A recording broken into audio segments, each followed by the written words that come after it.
So when did your wife take your nuts and put them in her purse? I don't know, about a half hour before this interview when she saw you come walking up. She went all juicy fruit when she saw old Ravish and Skeeter White over here, you know what I'm saying?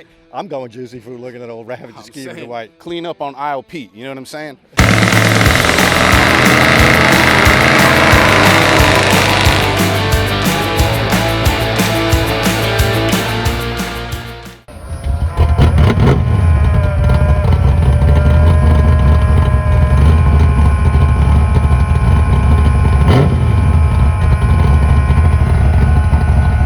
All right, Skeeter White here over at First Baptist Church of Dover.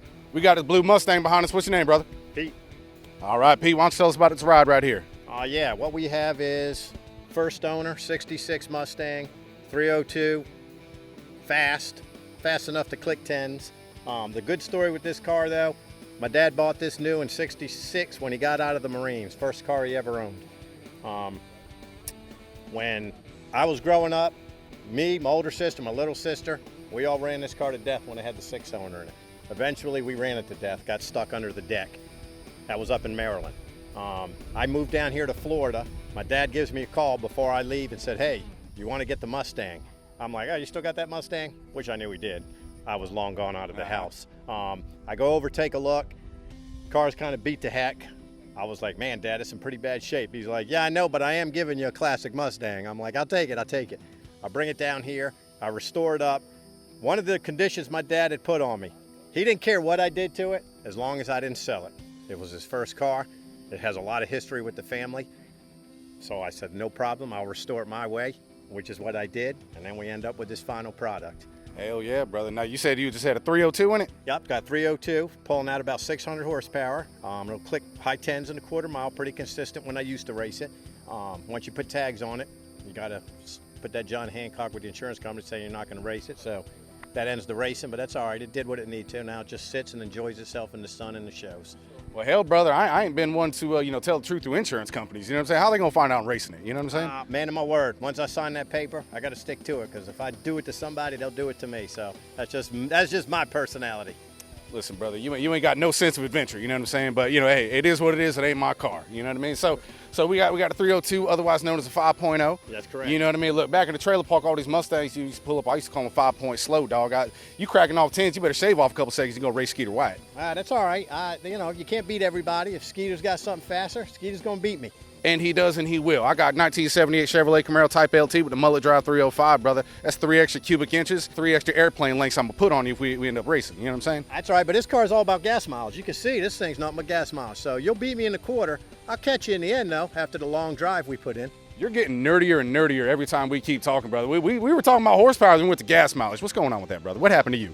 33 years of marriage. All I can do is talk about gas mileage. So when did your wife take your nuts and put them in her purse? I don't know, about a half hour before this interview when she saw you come walking up. You know what I'm saying? Look, she went all juicy fruit when she saw old Ravish and Skeeter White over here. You know what I'm saying? I'm going juicy fruit looking at old Ravish and Skeeter White. I'm saying, look, clean up on aisle Pete. You know what I'm saying? So, we got, what kind of transmission we got in this thing? C4. C4, that's 3 gears. Yep, 9-inch rear, 488 gears, 488.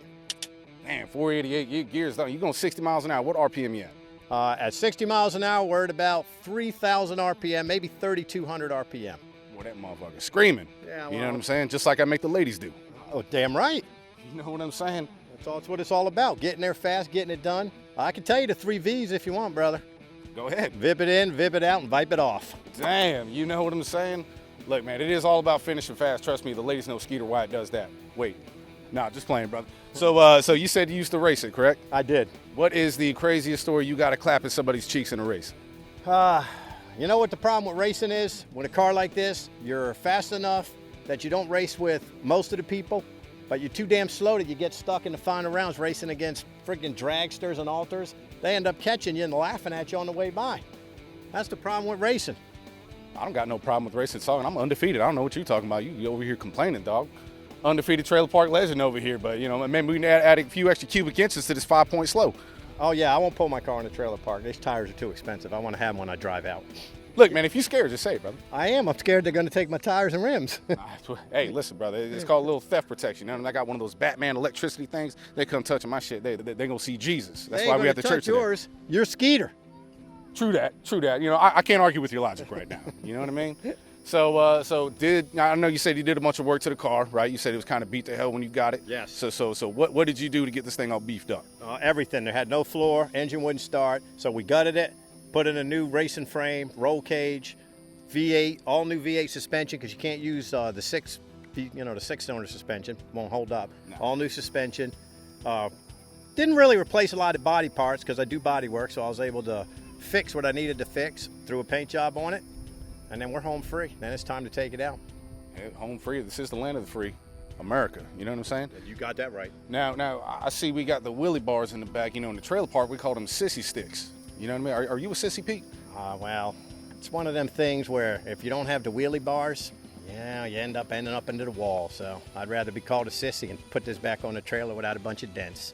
Well, I mean, if you don't know how to drive, you can just tell me you don't know how to drive. That's cool, man. So, anything else you want to say about the car, brother? No, I want to say I appreciate him coming over doing this interview. I know when he saw this, his eyes lit up. He was envious, and I appreciate him coming and giving me the time. He's the man. Skeeter Wide out. Thanks, brother. Man.